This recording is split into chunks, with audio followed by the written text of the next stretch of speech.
Hello friends, I am Dr. Veena Patel and today I am going to teach you about a lesson entitled as How Wealth Accumulates and Men Decay, written by G.B. Shaw. For my Gujarati students, I can explain it into Gujarati too. આપણું જે lesson છે How Wealth Accumulates and Men Decay કે જે George Bernard show દ્વારા લખવામાં આવ્યો છે તેનું ગુજરાતી થાય છે કે સંપત્તિ કેવી રીતે એકઠી થતી જાય છે, વધતી જાય છે અને માણસો કેવી રીતે ક્ષીણ થતા જાય છે. બરાબર? તો આ એનું ગુજરાતી છે. એ લેસન આપણે હવે શીખી જઈશું. George Bernard Shaw 1856 to 1950 was a creative writer, literary critic and leading 20th century dramatist. George Bernard show કે જેઓ 1856 થી 1950 દરમિયાન થઈ ગયા, એક સર્જનાત્મક લેખક, સાહિત્યિક વિવેચક અને 20મી સદીના અગ્રેસર નાટ્યકાર હતા. He was greatly influenced by contemporary socialist thinkers and was an active supporter of socialism, promoting his ideas by delivering lectures and distributing literature. તેઓ તેમના સમયના સમાજવાદી વિચારકોથી ખૂબ પ્રભાવિત થયા હતા અને તેઓ સમાજવાદના એક સક્રિય સપોર્ટર પણ હતા તથા તેમના સમાજવાદી વિચારોને લિટરેચર અને લેક્ચરના માધ્યમથી આગળ ધપાવતા રહ્યા હતા. Maxims of Revolution 1903, Common Sense About the War 1914 and The Intelligent Woman's Guide to Socialism and Capitalism 1928 are examples of essays he wrote on political and social issues. આ બધા એ તેમના રાજકીય અને સામાજિક કોયડાઓ ઉપરના નિબંધ લેખકના ઉદાહરણો છે. કયા? તેમણે જે આ એસેઝ લખ્યા છે તે રેડ ફોન્ટ્સમાં અંડરલાઈન કરી એને મેં દર્શાવ્યા છે. બરાબર? મેક્ઝિમ્સ ઓફ રિવોલ્યુશન કે જે 1903 માં લખાયો હતો નિબંધ છે. Common sense about the war 1914 માં લખાયું હતું અને the intelligent women's guide to socialism and capitalism એ તેમના રાજકીય અને સામાજિક કોયડાઓ ઉપરના નિબંધ લેખકના ઉદાહરણો છે. બરાબર?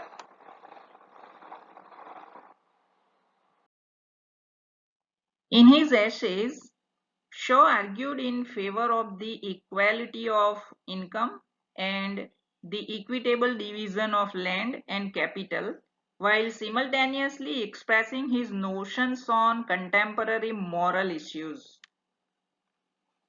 તેમણે તેમના નિબંધોમાં આવકની સમાનતાનો સાથ આપ્યો છે. આવકમાં સમાનતા હોવી જોઈએ તેવી ફેવર કરતી દલીલો કરી છે અને જમીન અને મૂડીનું ન્યાયિક વિભાજન થવું જોઈએ તેવી પણ દલીલો તેમણે સાથે સાથે કરી છે. ઓલરાઈટ? અને સાથે સાથે તેમણે પોતાના ભાવોને પણ વ્યક્ત કર્યા છે જે તે સમયે કેટલાક નૈતિક મૂલ્યોનું હનન કરતા હતા. તો એ બાબતે તેઓ ઘણા ભાવુક હતા અને નૈતિક મૂલ્યો ટકાવવા માટે તેમણે ઘણા પ્રયાસો કર્યા છે. In 1925, he was awarded the Nobel Prize for Literature. 1925માં તેમને સાહિત્ય માટે નોબેલ પ્રાઇઝ એવોર્ડ પણ મળ્યો છે. Shaw accepted the honor but refused the money, requesting that it be used to translate Swedish works of literature into English. તેમણે જે એમને award મળ્યો એ અંગે સન્માન તો સ્વીકાર કર્યો પરંતુ પૈસા સ્વીકાર્યા નહીં અને બદલામાં વિનંતી કરી કે જે સ્વીડિશ સાહિત્ય હતું તેને ઇંગ્લિશમાં ટ્રાન્સલેટ કરવામાં આવે. ફ્રેન્ડ્સ, હવે છે ને મેઇન લેસન સ્ટાર્ટ થાય છે આપણો. તો હું તમને બહુ જ પ્રેક્ટિકલ લેંગ્વેજમાં સમજાવવાની કોશિશ કરીશ. તમે બરાબર સમજવાની કોશિશ કરજો, કારણ કે આ લેસન આપણા પણ જીવનને અપીલ કરે છે. આપણે પણ એ જ કેપિટલિસ્ટ વર્લ્ડમાં જીવન જીવી રહ્યા છે, બરાબર, કે જે દુનિયા કેપિટલિસ્ટ લોકોએ ઘડી છે તે દુનિયામાં આપણે જાણે કે જીવી રહ્યા છીએ. આપણે આપણી કુદરતી દુનિયામાં નથી એવું આપણને લાગશે. તો એ બધું સમજવાની, ઊંડાણપૂર્વક સમજવાની બહુ જરૂર છે, જેથી ધ્યાનથી સાંભળજો. આ લેસનની શરૂઆતથી જ બરાબર સમજવાની કોશિશ કરજો, બરાબર, કે કેપિટલિઝમ શું છે, કેપિટલિસ્ટ લોકો કોને કહેવાય, મૂડીવાદ જેને આપણે કહીએ ને તેને કેપિટલિઝમ કહેવાય છે. તો તેમાં વર્ક કેવી રીતે થતું હોય છે સમજવાની કોશિશ કરજો. I will read paragraph first, then we'll explain you in English, either English or Gujarati. Okay, બંને લેંગ્વેજમાં હું સમજાવીશ. We are all stricken with helplessness in the face of a system that has passed beyond our knowledge and control. To bring it nearer home, I propose that we switch off from the big things like empires and their wars to little familiar things.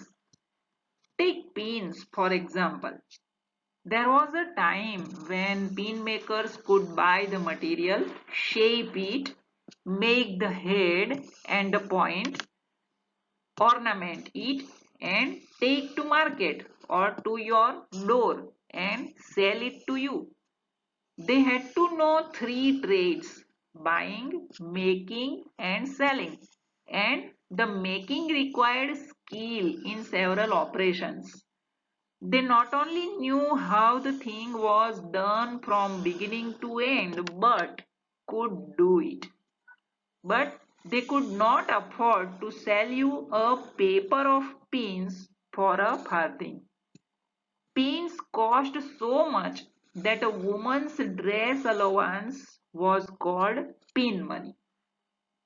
By the end of the 18th century, Adam Smith boasted that it took 18 men to make a pin, each man doing a little bit of the job and passing the pin on to the next, and none of them being able to make a whole pin or to buy the materials or to sell it when it was made. The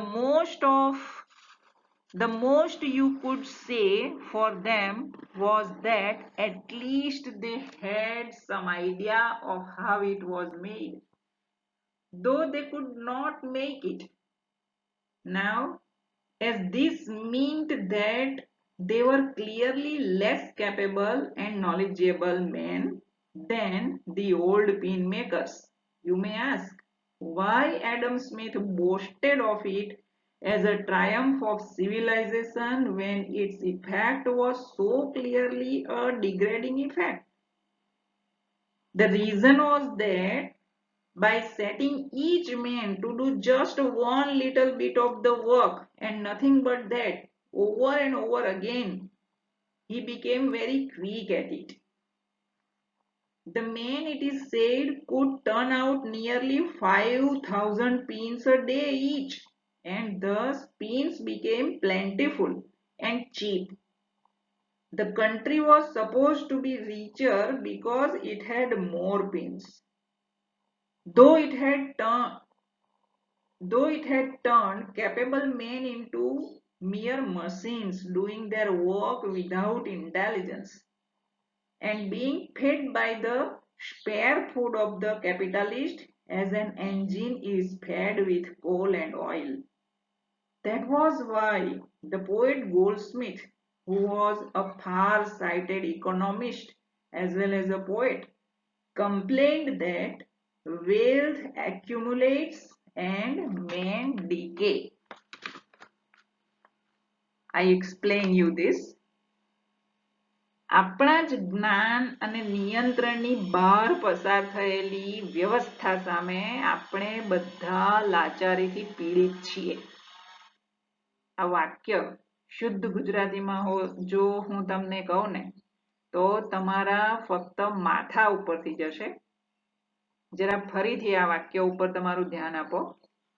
હું વાક્ય ફરીથી બોલું છું અને છૂટું પાડીને બોલીશ, સમજાવીને બોલીશ કે આપણા જ જ્ઞાન અને નિયંત્રણની બહાર, એટલે કે આપણને જાણ જ નથી કોઈ વાતની ને જાણ બહાર જ, અને આપણા નિયંત્રણની બહાર એટલે કે આપણા કંટ્રોલની બહાર, આપણા હાથમાંથી બહાર નીકળી ગયેલું, અર્થાત એક સમયે જે આપણા હાથમાં હતું હવે નથી. બરાબર, આપણે તેને નિયંત્રણમાં રાખી શકતા હતા એક સમયે, પરંતુ જાણકારીના અભાવે, જ્ઞાનના અભાવે તે આપણા નિયંત્રણની બહાર થઈ ગયું.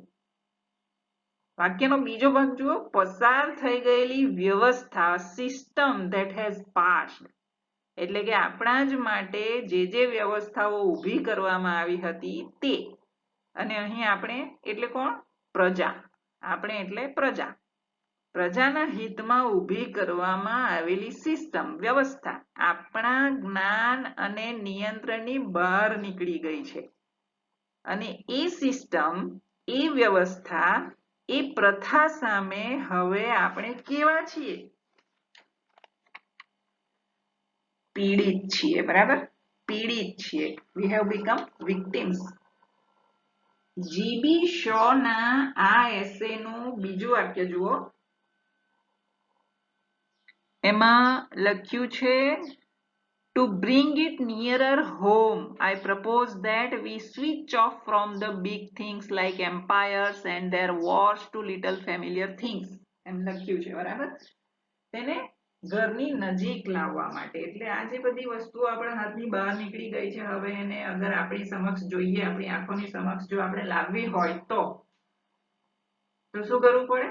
જીબી શો જેમ કહે છે એમના શબ્દોમાં તેમ હું પ્રસ્તાવ મૂકું છું કે આપણે તેમનું સામ્રાજ્ય, આ કેપિટાલિસ્ટ લોકો, આ જે મૂડીદારો છે, બરાબર, મૂડીવાદ જેમણે લાવીને મૂકી દીધો છે તેવા કેપિટાલિસ્ટ લોકોનું સામ્રાજ્ય અને તેમના યુદ્ધો જેવી મોટામાં મોટી વસ્તુઓથી લઈ નાનામાં નાની પરિચિત વસ્તુઓ બંધ કરી દેવી જોઈએ. જીબી શો કહે છે કે આ સામ્રાજ્યવાદી સિસ્ટમ કે જે અંતે તો યુદ્ધ જ નોતરે છે ને, અને તેમાં પ્રજા જ હોમાય છે, એ સામ્રાજ્ય અને યુદ્ધ નોતરતી તેમની મોટામાં મોટી વસ્તુઓથી લઈને નાનામાં નાની, જેનાથી આપણે ખૂબ પરિચિત છીએ એવી વસ્તુઓ જ બંધ કરી દેવી જોઈએ, એવો જીબી શોનો પ્રસ્તાવ છે. Take pin for example. નાનામાં નાની આપણા સૌથી પરિચિત પિનનું ઉદાહરણ આપીને સમજાવવાની તેમણે કોશિશ કરી છે. પિન એટલે તમે ટાંકણી તરીકે પણ લઈ શકો છો અને સેફટી પિન, બક્કલ તરીકે પણ લઈ શકો છો. પેરેગ્રાફમાં હું વાંચી ગઈ છું, છતાં એને સમજાવવાની કોશિશ કરું છું, કારણ કે સમજાવવું તો પડશે જ.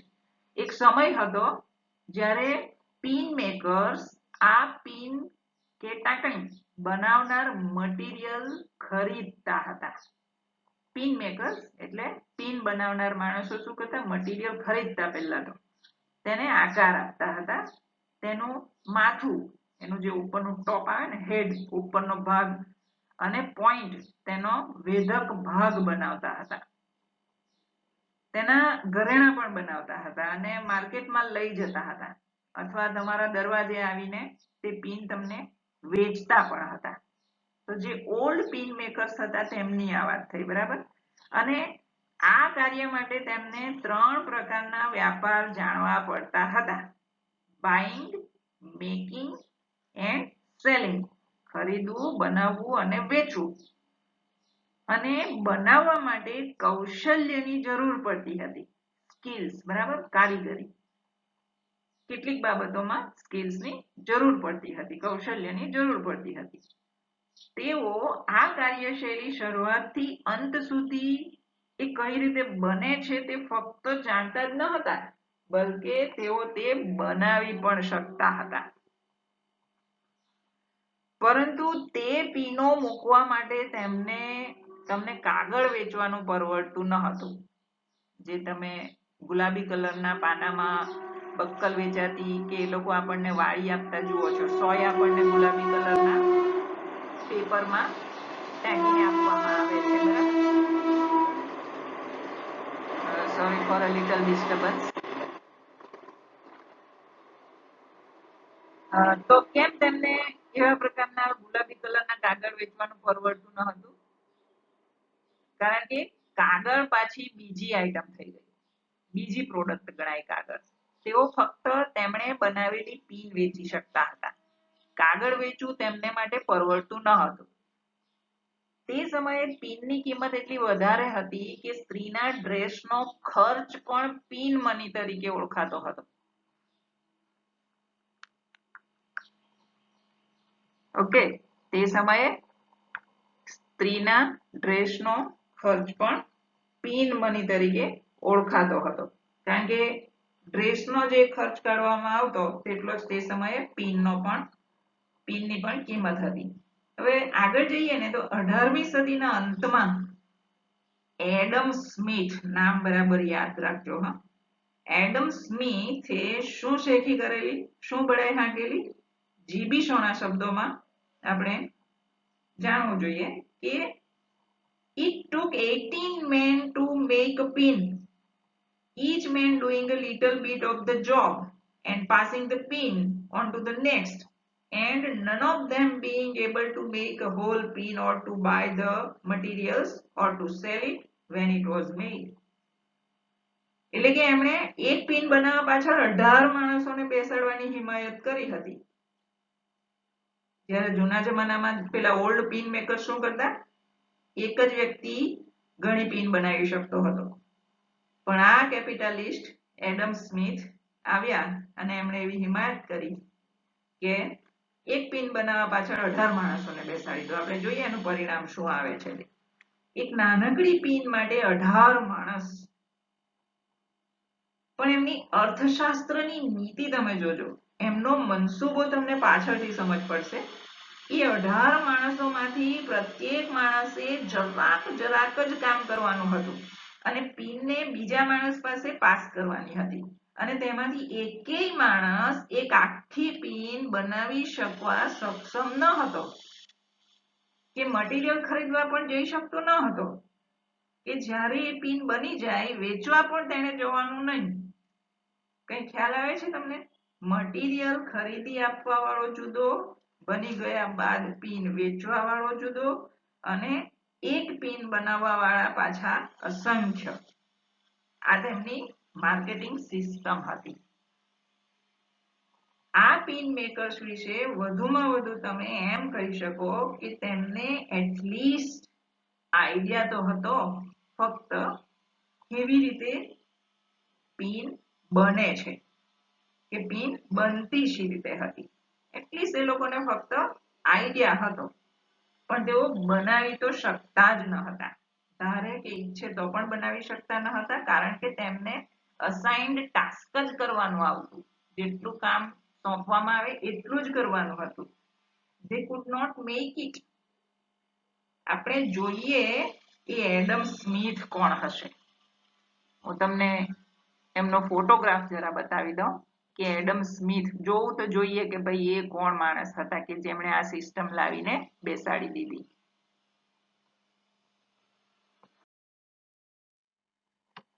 તો આ છે એડમ સ્મિથ, તમે જોઈ શકો છો તમારા સ્ક્રીન ઉપર. જાણવું જરૂરી છે કે આપણા અર્થતંત્રના પાયામાં કોણ શું કરી ગયા. ઈંટ ચૂનાના પથ્થરો મૂકી ગયા કે પછી રોડા નાખી ગયા. તો આ છે એડમ સ્મિથ, બરાબર. Adam Smith was an 18th century Scottish economist, philosopher and author, and is considered the father of modern economics. Smith is most famous for his 1776 book The Wealth of Nations. તો આ છે Adam Smith કે જેમણે કેપિટાલિઝમની હિમાયત કરી, આપણને મૂડીવાદ આપ્યું, અને આપણે જાણીએ છીએ કે મૂડીવાદનું શું પરિણામ આવ્યું હતું હિસ્ટ્રીમાં, બરાબર. ઓકે, આગળ વધીએ આપણે.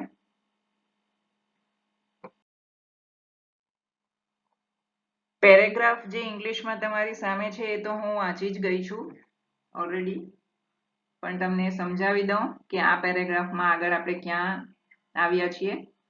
એકદમ સ્પષ્ટ થઈ ગયું હતું કે પેલા પિન મેકર્સના વિષયમાં કે તે લોકો પિન બનાવવા માટે ઓછા કેપેબલ અને ઓછા જ્ઞાની હતા.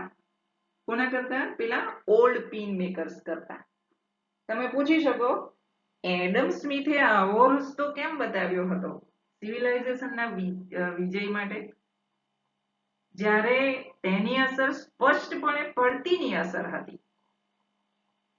તો ટૂંકમાં તમે એવું પૂછી શકો કે ભાઈ જ્યારે સિવિલાઇઝેશનના વિજય માટે અને જ્યારે તેની અસર સ્પષ્ટપણે પડતીની અસર હતી તો તેવા સમયે એમણે આ 18 પિન મેકર્સને મૂકવાનો રસ્તો કેમ બતાવ્યો હતો?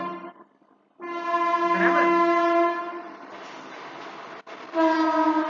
કારણ એ હતું કે જો એક માણસને એકને એક જ નાનકડું કામ આપવું અને બીજું કશું જ નહીં અને વારંવાર તેનું તે જ કામ આપ્યા કરવું, તો તે માણસ એ જ એક જ કામમાં પારંગત થઈ જશે અને એક જ કામ ખૂબ ઝડપથી કરશે. એમ કહેવાય છે કે એ માણસો પ્રત્યેક દિવસે 5000 પિન બનાવી કાઢતા હતા. બીજી રીતે એની બીજી બાજુએ જે સાઇડ ઇફેક્ટ હતી તે પણ સમજાવી દઉં કે એડમ સ્મિથે માણસની સાયકોલોજી પકડી લીધી હતી. જો માણસને એકનું એક કામ કરવા ફોર્સ કરીએ રાખો ને તો એ એક કામની પાછળ તેની બાકીની તમામ સ્કિલ્સ ખોઈ બેસશે અને તે મશીન જેવો બની જશે. તે લાગણીઓ ખોઈ બેસશે, તે ચીડિયા સ્વભાવનો પણ થઈ શકે છે. આ પણ માણસના ક્ષીણ થતા જવા પાછળનું એક મૂળભૂત કારણ છે. યાદ રાખજો, આપણું જે ટાઇટલ છે વેલ્થ એક્યુમ્યુલેટ્સ એન્ડ મેન ડીકે, તેમાં એડમ સ્મિથ કે જેમણે આ સાયકોલોજી ઉપર પણ પ્રહાર કર્યો હતો. બરાબર, માણસના ક્ષીણ થતા જવા પાછળ. ખેર ચલો, તો આપણે વાત કરતા હતા કે એક જ કામમાં પારંગત જુદા જુદા 18 જેટલા માણસોને લીધે એક દિવસમાં 5000 પિન બની જવાથી પિનોમાં વધારો થતો ગયો હતો અને પિન સસ્તી થઈ ગઈ હતી. હવે પિનમાં વધારો થઈ જાય તો સસ્તી તો કરવી જ પડે. આ રીતે ઉત્પાદન વધી જાય તો ભાવ સસ્તો થઈ જાય છે. ઇકોનોમિક્સ તમારે પણ સમજવા જેવું છે. બરાબર, એ સમજી લેવાનું. બાકી જૂના જમાનામાં તો પિન ખૂબ મોંઘી લાગતી હતી, એટલી મોંઘી કે એને લેડીઝના ડ્રેસના ખર્ચ સાથે સરખાવીને પિન મની નામ અપાયું હતું. બરાબર, આવી રીતે દેશની સંપત્તિમાં વધારો ધારી લેવામાં આવ્યો હતો. The country was supposed to be richer, કારણ કે પિનના ઉત્પાદનમાં વધારો થઈ ગયો હતો. જો કે એ વાત અલગ હતી કે કેપેબલ માણસોને મશીનમાં ફેરવી દેવામાં આવ્યા હતા. ઇન્ટેલિજન્સ વગર તેઓ મશીન બનીને કામ કરતા હતા અને તેમને કેપિટાલિસ્ટ લોકોનું વધેલું બચેલું કૂચેલું ખાવામાં આપવામાં આવતું હતું. જેમ એન્જિનમાં કેવું કોલસો અને ઓઇલ ઠૂંસવામાં આવે ને તેમ. અને તે કારણે કવિ ગોલ્ડસ્મિથે કે જેઓ એક દૂરંદેશી ધરાવતા અર્થશાસ્ત્રી પણ હતા અને કવિ પણ, ફરિયાદ કરી કે વેલ્થ એક્યુમ્યુલેટ્સ એન્ડ મેન ડીકે, સંપત્તિ ધન મૂડી વધતી જાય છે અને માણસો ક્ષીણ થતા જાય છે. મૂડીવાદને લીધે પૈસાદાર વધુ પૈસાદાર બનતા જાય છે અને ગરીબ વધુ ગરીબ બનતા જાય છે. હવે અહીં નીચે એક સેન્ટેન્સ આપણને દેખાય છે, તે હું જરા વાંચી લઉં એટલે આપણે આગળના પેરેગ્રાફ ઉપર જઈએ. Nowadays Adam Smith's 18 men are as extinct as the diplodocus. હવે આજના સમયમાં એ 18 માણસો ક્યાં ગયા? હાલના સમયમાં એડમ સ્મિથના 18 માણસો બિલકુલ એ જ રીતે લુપ્ત થઈ ગયા છે જે રીતે ડાયનાસોરસ લુપ્ત થઈ ગયા છે. બરાબર, so nowadays Adam Smith's 18 men are as extinct as the diplodocus, that means dinosaurs. All right, The 18 flesh and blood machines are replaced by machines of steel, which spout out pins by the 100 million. Even sticking them into pink papers is done by machinery. The result is that, with the exception of a few people who design the machines, nobody knows how to make a pin or how a pin is made. That is to say, the modern worker in pin manufacturer need not be 1/10 so intelligent and skillful and accomplished as the old pin makers, and the only compensation we have for this deterioration is that pins are so cheap that a single pin had no expressible value at all. Even with a big profit stuck onto the cost price, you can buy dozens for a farthing.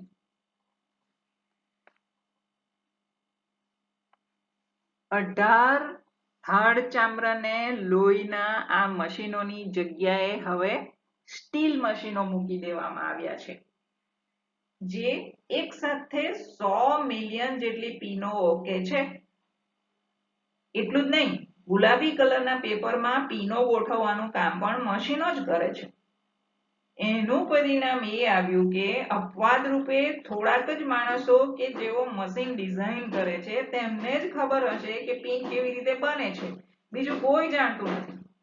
કહેવાનો મતલબ એ થયો કે modern કારીગરોમાં સિવાય કે થોડાક જણા અપવાદ રૂપે એટલા ઇન્ટેલિજન્ટ કે સ્કિલફુલ હોવાની પણ હવે બિલકુલ જરૂર રહી નથી, જે રીતે ઓલ્ડ પિન મેકર્સ હતા. અને આ પ્રકારની પડતીનું વળતર આપણને એ મળ્યું કે પિન હવે સસ્તી થઈ ગઈ, એની કોઈ કિંમત નથી.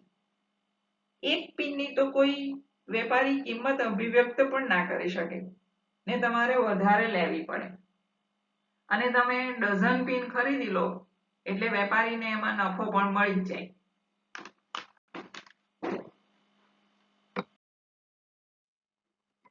Many serious thinkers like John Ruskin and William Morris have been greatly troubled by this, just as Goldsmith was, and have asked whether we really believe that it is an advance in wealth to lose our skill and degrade our workers for the sake of being able to waste pins by the ton. We shall see later on, when we come to consider the distribution of labor, that the cure for this is not to go back to the old ways, for if the saving of time by modern machinery were equally divided among us, it would set us all free for higher work than pin making or the like. But in the meantime, the fact remains that pins are now made by men and women who cannot make anything by themselves and could not arrange between themselves to make anything even in little bits. They are ignorant and helpless and cannot lift their finger to begin their day's work until it has all been arranged for them by their employers, who themselves do not understand the machines they buy and simply pay other people to set them going by carrying out the machine's maker's directions. ઘણા ગંભીર વિચારકો જેવા કે Ruskin bond અને William Morris જેવાએ પણ ગોલ્ડસ્મિથની જેમ જ ચિંતા વ્યક્ત કરી. તેઓ પણ આઘાત પામ્યા કે શું આપણે આવા સહજતાથી માની શકીએ ખરા કે સંપત્તિમાં વધારો થતો જાય છે અને આપણા કારીગરોનું પતન થતું જાય છે, અને સંપત્તિ જે વધી રહી છે તે કૌશલ્યના ભોગે વધી રહી છે, અને 1 ટન જેટલી પીનોનું ઉત્પાદન કરવા પાછળ આપણા વર્કર્સની પડતી થઈ રહી છે, અને સ્પેર ટાઈમની વહેંચણી કેવી રીતે થાય છે એ તો જોવાનું રહ્યું. હવે આ પ્રકારની જે પરિસ્થિતિ ઊભી થઈ ગઈ છે તેનો ઈલાજ હવે એ રહ્યો પણ નથી કે જૂની રીતે પાછું શરૂ કરીએ. હવે ઈલાજ નથી રહ્યો કે પાછા જૂની મેથડ ઉપર જઈએ, કારણ કે જમાનો આગળ ધપતો જાય છે. કારણ કે મશીનોએ જે સમય બચાવ કર્યો છે, ફાજલમાં પાડી દીધા ને વર્કર્સને, તેમનો ફાજલ સમય તે હવે આપણા બધામાં એક સરખી રીતે વિભાજિત કરી દીધો છે. એ ફાજલ સમય એટલો બધો વધી ગયો છે કે પિન મેકિંગ કરતા વધુ મોટું કામ પણ એટલામાં તો થઈ જાય. પણ જરા વિચારો, આ મશીન યુગમાં ફાજલ લોકો શું કરે છે? આલ્કોહોલ વગેરે પીને પોતાની હેલ્થ પણ બગાડે છે.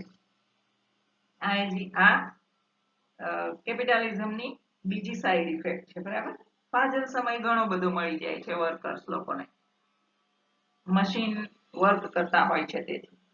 તો તેથી આલ્કોહોલ વગેરે પીને મજૂર લોકો પડી રહ્યા છે. એમાં ફક્ત મજૂર લોકો નહીં, ઘણા બધા એમાં ઘણા બધા આવી જ જાય.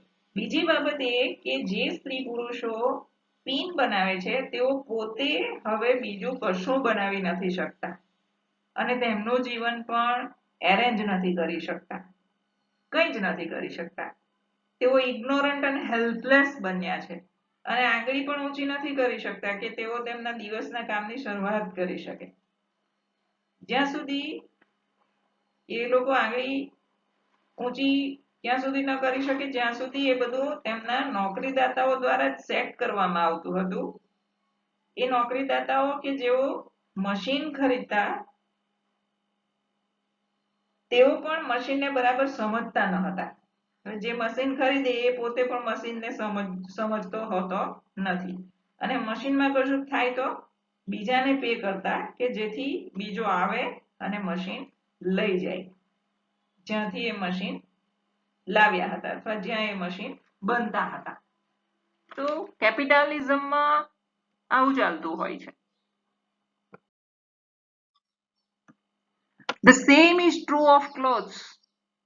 Formerly, the whole work of making clothes, from the shearing of the sheep to the turning out of the finished and washed garment ready to put on, had to be done in the country by men and women of the household, especially the women. So that to this day, an unmarried woman is called a spinster. Nowadays, nothing is left of all this but the sheep shearing, and even that, like the milking of cows, is being done by machinery as the shoeing of it. Right? Give a woman a sheep today and ask her to produce a woolen dress for you, and not only will she be quite unable to do it, but you are as likely as not to find that she is not even aware of any connection between sheep and clothes. When she gets her clothes, which she does by buying them at a shop, she knows that there is a difference between wool and cotton and silk, between flannel and merino, perhaps even between stockinette and other webs. But as to how they are made, or what they are made of, or how they came to be in the shop ready for her to buy, she knows hardly anything. And the shop assistant from whom she buys is no wiser. The people engaged in the making of them know even less, for many of them are too poor to have much choice of materials when they buy their clothes. કાપડની બાબતમાં પણ એવું જ હતું, જેમ આપણે pin મેકર્સની બાબતમાં જોયું. હવે જીબી શો આપણને કાપડનું ઉદાહરણ આપીને સમજાવે છે કે ભાઈ કાપડની બાબતમાં પણ એવું જ હતું. ગ્રામ્ય વિસ્તારોમાં સ્ત્રી પુરુષો કાપડ બનાવવાનું સમગ્ર કામ જાણતા હતા. જેમ કે ઘેટામાંથી ઊન કાઢી લાવવું, પછી તેને કાતવું વગેરે કરીને પહેરતા થઈ જાય ત્યાં સુધીનું તમામ કામ તેઓ જાણતા હતા. ખાસ કરીને સ્ત્રીઓ આ કામ વધુ કરતી હતી. તેથી જ આજે પણ સ્ત્રીઓને માટે સ્પિન્સ્ટર શબ્દ પ્રચલિત છે. હવે આવું કોઈ કામ બચ્યું નથી કે જે મશીન ના કરતું હોય. દૂધ ભરવાનું કામ પણ, ઘેટામાંથી ઊન કાઢવાનું કામ પણ, ઘેટાના ચામડામાંથી ઊન કાઢવાનું કામ પણ અને સીવવાનું કામ પણ મશીન કરી લે છે આજે. આજે તમે કોઈ પણ સ્ત્રીને ઘેટામાંથી ઉતારેલું ઊન આપીને કહો ને કે તે તમારે માટે એક વુલન ડ્રેસ બનાવી આપે, તમને જાણીને આશ્ચર્ય થશે કે તે કામ જાણતી નથી એટલું જ નહીં, તે કાપડ અને ઘેટા વચ્ચે કોઈ કનેક્શન છે તે વિશે પણ જાણતી નથી. જ્યારે તે કોઈ દુકાનમાં કપડાં ખરીદવા જાય છે ત્યારે હા, તેને એટલી તો ખબર હોય છે કે વૂલ, કોટન અને સિલ્ક વચ્ચે શો ડિફરન્સ છે. ફ્લેમલ અને મરીનો પ્રકારના કાપડ વચ્ચે, કદાચ બીજા પણ વણેલા ગૂંથેલા કાપડો જેવા કે સ્ટોકીનેટ અને વેબ્સ વચ્ચે શો તફાવત છે એ પણ જાણતા હશે. સ્વાભાવિક છે કે આપણને બટાકાની વેફર અને કેળાની વેફર વચ્ચેનો ભેદ પારખતા આવડે છે. બિલકુલ તેવું જ કાપડની ઓળખાણ કરતા પણ આવડે છે, પરંતુ તે કેવી રીતે બનાવવામાં આવે છે અથવા તે શામાંથી બનેલા છે અથવા તે શોપમાં તૈયાર કેવી રીતે થઈને વેચાણમાં આવ્યા તો તે સ્ત્રીઓ તે ભાગ્યે જ જાણતી હશે. પુરુષો પણ આ ઇગ્નોરન્સમાં બાકાત નથી અને જેની પાસેથી એ ખરીદે છે તે શોપ આસિસ્ટન્ટ પણ એટલો ડાહ્યો નથી કે એ બાબતે જાણતો હોય. Sorry for that. તો શોપ આસિસ્ટન્ટ જે હોય છે કે જે વેચતો હોય છે તે પણ એ બાબતે કંઈ જાણતો હોતો નથી. ઉપરાંત એ કાપડ જ્યાં બન્યા હોય ત્યાં કામ કરતા વર્કર્સ પણ તે વિશે ઓછું જ જાણતા હોય છે, કારણ કે તેમાંના ઘણા તો એટલા ગરીબ હોય છે કે જ્યારે તેઓ તેમના કપડાં ખરીદતા હોય છે તેમની પાસે મટીરિયલની ચોઈસ પણ હોતી નથી.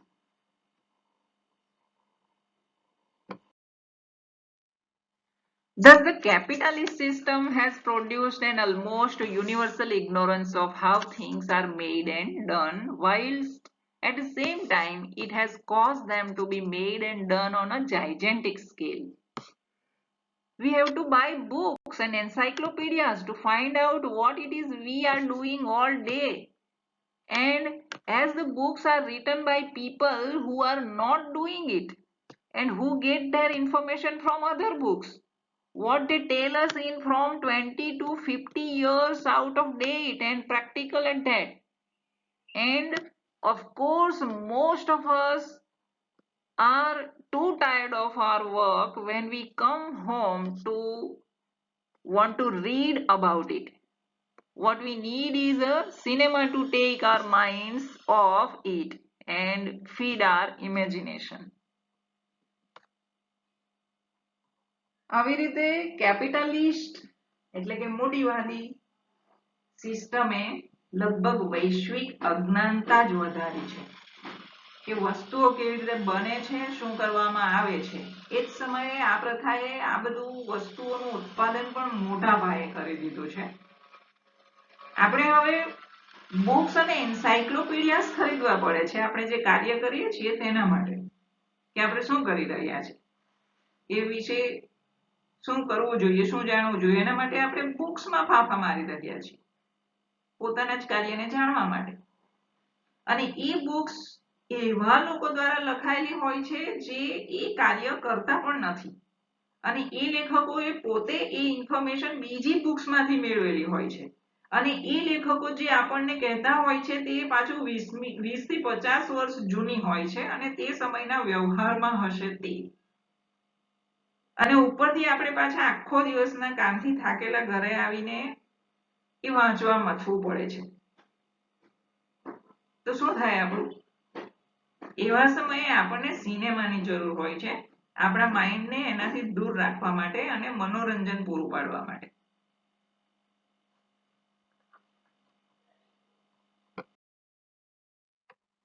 It is a funny place, this world of capitalism, with its astonishing spread of ignorance and helplessness. boasting all the time of its spread of education and enlightenments. There stand the thousands of property owners and the millions of wage workers, none of them able to make anything, none of them knowing what to do until somebody tells them, none of them having the least notion of how it is that they find people paying them money and things in the shops to buy with it. And when they travel, they are surprised to find that savages and Eskimos and villagers who have to make everything for themselves are more intelligent and resourceful. The wonder would be if they were anything else. We should die of idiocy through disuse of our mental faculties if we did not fill our heads with romantic nonsense out of illustrated newspapers and novels and plays and films.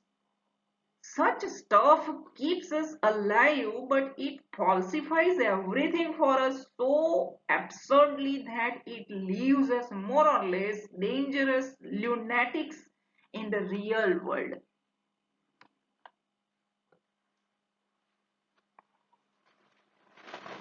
ખરેખર આ કેપિટાલિઝમની દુનિયા એક funny place છે, funny place, એક એવી જગ્યા કે જ્યાં આશ્ચર્યજનક રીતે ઇગ્નોરન્સ અને હેલ્પલેસનેસ ફેલાવવામાં આવે છે, અજ્ઞાનતા અને મજબૂરી ફેલાવવામાં આવે છે અને કાયમ એવી ફેંકવામાં આવે છે, બણગા ફૂંકવામાં આવે છે કે તે એજ્યુકેશન અને જાગૃતિ ફેલાવે છે. તો એ છે કેપિટલિઝમની દુનિયા. એમાં હજારો પ્રોપર્ટી ઓનર્સ રહે છે અને મિલિયન્સ તો ડેલી વેજીસ પર કામ કરનારા બિચારા મજૂરો રહે છે. એમાંથી એકેય કશું પણ બનાવવા લાયક રહ્યા નથી. એમાંથી એકેયને ખબર નથી કે કરવું શું, જ્યાં સુધી બીજો એને જણાવે નહીં. એમાંથી એકેયને ઓછામાં ઓછું જ્ઞાન નથી કે તેમને કોઈ સેલરી આપી શકે એવા કેવી રીતે શોધવા અને તે પૈસામાંથી દુકાનોમાંથી વસ્તુઓ કેવી રીતે ખરીદવી. અને જ્યારે આ લોકો ટ્રાવેલ કરે ને, પ્રવાસ કરે ને, ત્યારે આશ્ચર્ય પામે પાછા કે વનવાસીઓ, એસ્કિમો અને ગ્રામ્યજનો કે જેમણે પોતાની બધી વસ્તુઓ જાતે જ બનાવવી પડે છે, તેઓ વધારે ઇન્ટેલિજન્ટ અને કૌશલ્યવાન છે. કેટલું અદ્ભુત હોય જો તેઓ બીજું કંઈ પણ બની શક્યા હોત.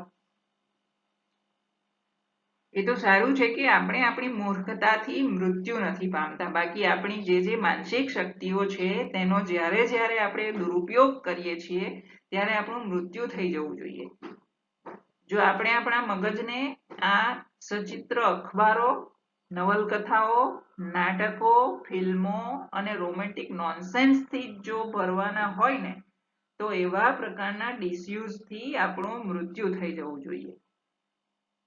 આવી વસ્તુઓ ફક્ત આપણને જીવંત તો રાખે છે, પરંતુ તે આપણને દરેક વસ્તુ એટલી વાહિયાત રીતે ખોટી ઠેરવી બતાવે છે કે આપણે આપણી વાસ્તવિક દુનિયામાં ઓછે વત્તે અંશે ખતરનાક પાગલ બનાવીને છોડી દે છે. આપણે ખતરનાક પાગલ બની જઈએ છીએ ઓછે વત્તે અંશે.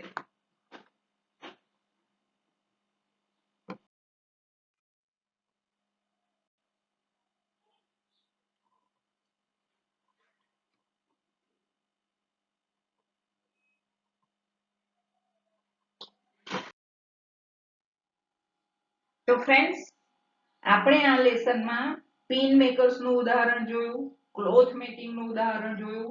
આપણે જે બુક્સ વાંચી વાંચીને આપણા રસ્તા કાઢવાની કોશિશ કાઢીએ છીએ, કેવી રીતે આપણે આપણા જ ડેલી વર્ક્સના સોલ્યુશન્સ બુકમાંથી શોધવાની કોશિશો કરીએ છીએ, કેવી રીતે આ બધા ટીવી, ન્યૂઝ ચેનલો, વર્તમાનપત્રો, સિનેમાગૃહ વગેરે માધ્યમો આપણને પાગલ કરીને છોડી દે છે, કેવી રીતે આપણે આપણી વાસ્તવિક જીવનની સૂઝબૂઝ ખોવી બેઠા છીએ, એ બધા ઉદાહરણો આપીને જીબી શોએ આપણને કેપિટલિઝમ સમજાવ્યું છે કે કેપિટલિઝમ વાળી સિસ્ટમ આપણા પર શી અસર કરી રહી છે.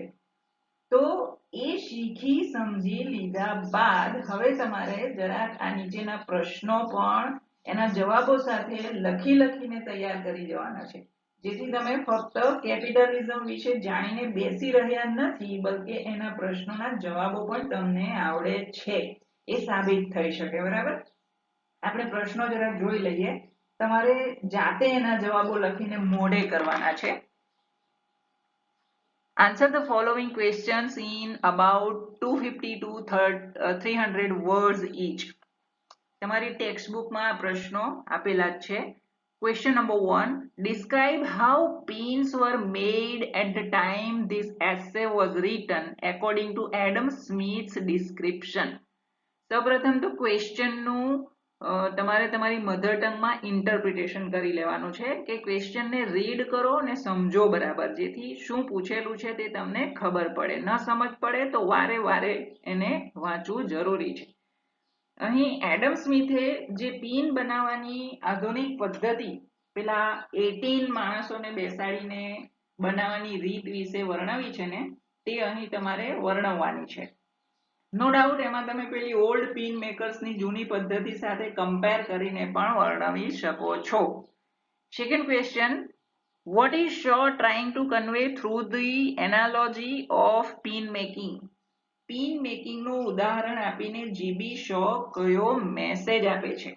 મિત્રો, હું તમને ખાસ એક બાબત જણાવી દઉં કે જ્યારે તમે કોઈ પણ પ્રશ્ન વાંચો ને તો એને તમે પ્રથમ મધર ટંગમાં બરાબર સમજી લેજો એકવાર, પછી પોતાની મધર ટંગમાં જ મનોમન એનો આન્સર પણ બરાબર ગોઠવજો અને પછી એને ઇંગ્લિશમાં ટ્રાન્સલેટ યા ફેર આન્સર લખજો. અને આ બધી પ્રેક્ટિસ ઘરે જ કરી લેવાની છે તમારે. બરાબર, હવે આ આન્સર ધારો કે મારે લખવો હોય ને તો હું બધું અહીં બહુ બધી દલીલો કરી આપું આમાં કે પિન મેકિંગનું ઉદાહરણ આપીને શો આપણને આખી કેપિટલિઝમની થિયરી સમજાવી દે છે, કેવી રીતે આપણે આપણી સ્કિલ્સ ગુમાવી ચૂક્યા છીએ. આ મશીનો આપણા ભલા માટે નથી, બલકે ફક્ત ને ફક્ત કેપિટલિસ્ટ એટલે કે મૂડીપતિઓ જે છે તે મૂડીપતિઓના ભલા માટે છે, એમના ખિસ્સા ભરે છે, વગેરે વગેરે. આપણે દલીલો પણ એમાં કરી જ શકીએ છીએ અગર તમે આ લેસન બરાબર સમજી ગયા હોવ તો. Question 3. Discuss the changes in the process of making clothes that have happened over the centuries. જૂના જમાનાથી શરૂઆત કરીને આજ સુધી કાપડ કે કપડા બનાવવાની રીતમાં કયા ફેરફારો થયા છે તે વર્ણવો. Question number 4. According to Shaw, how have machines affected our ways of life and thinking? શોના મતાનુસાર મશીનોએ આપણી જીવનશૈલી અને વિચારસરણી ઉપર શી અસરો પહોંચાડી? આધુનિક સંસ્કૃતિમાં question number 5. What are the reasons for the decline of intelligence and innovation in modern civilization with the proliferation of machinery? આધુનિક સંસ્કૃતિમાં વિપુલ પ્રમાણમાં મશીનોના ઉત્પાદનોને કારણે માનવીની બુદ્ધિમત્તા અને સંશોધન શક્તિની પડતી કયા કારણે આવી એ કારણો દર્શાવો. અહીં કારણો પૂછેલા છે તે દર્શાવવાના છે. બરાબર, ઓકે ફ્રેન્ડ્સ, આઈ હોપ તમને મારું આ એક્સપ્લેનેશન જરૂર ગમ્યું હશે. ગમ્યું હોય તો please hit a like, share with your friends and subscribe my channel. જ્ઞાન આપવાથી જ્ઞાન વધે છે. જે ચર્ચા આપણે અહીં કરી તમે પણ તમારા ફ્રેન્ડ સર્કલમાં ચર્ચો, જેથી નોલેજ પ્રેક્ટિકલ બની જાય. Thank you. Have a nice day.